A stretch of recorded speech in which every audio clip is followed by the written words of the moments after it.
We think we're in control. We think we're just checking in. But under the glass, a different architecture is at work. It's not just code, it's a direct link to your brain's ancient survival systems. This is algorithmic anxiety, the constant, invisible pressure of a machine that knows your fears better than you do, and feeds them back to you, one scroll at a time. Today, we aren't just using the internet, we are being conditioned by it. Welcome to the case file on the most massive psychological experiment in human history. This is algorithmic anxiety. Every time you drag your thumb down to refresh a feed, you aren't just using an app. You're pulling the arm of a slot machine. This interface design isn't an accident. It's a direct implementation of behavioral psychology known as a variable reward schedule. Variable rewards are a powerful schedule of reinforcement. They deliver rewards at unpredictable intervals to maximize focus. If every single swipe gave you predictable results, your brain would quickly grow bored and put the phone down. But when the payout is unpredictable, a dull post, then a viral hit, then a personal message, your brain gets hooked on the uncertainty. Contrary to popular belief, dopamine isn't the chemical of reward or pleasure. It is the chemical of anticipation. It's the drive that compels you to seek, search, and swipe one more time just to see what's on the other side of the screen. In the attention economy, your raw focus is the product being bought and sold.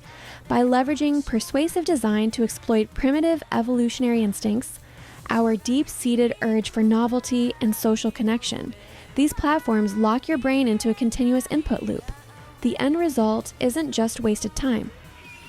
It's the gradual erosion of your brain's capacity for deep, uninterrupted attention. This isn't just an interface, it's a variable reward schedule. Just like a slot machine, the uncertainty of what's next keeps your brain locked in a dopamine-seeking loop, making the act of stopping feel like a physical withdrawal. The measures engagement. It doesn't distinguish between inspiration and sheer dread. It only measures watch time. Consider religious scrupulosity, a severe subtype of OCD characterized by intense moral or spiritual guilt. When an anxious user lingering on a terrifying doom prophecy or warning video hesitates, the algorithm registers that freeze response as interest. The result is a destructive feedback loop. High stress content fuels anxiety. Anxiety increases screen retention, and the platform delivers higher doses of pathological guilt. At the macro level, this dynamic produces cognitive fragmentation. Inside a personalized filter bubble, you are rarely shown the world as it is. You are shown a tailored reflection of your existing fears, biases, and beliefs. By exploiting confirmation bias, the feed eliminates healthy friction and opposing perspectives. Over time, your critical thinking capacity erodes, leaving behind heightened polarization, deep isolation, and a brain systematically conditioned to react rather than reason.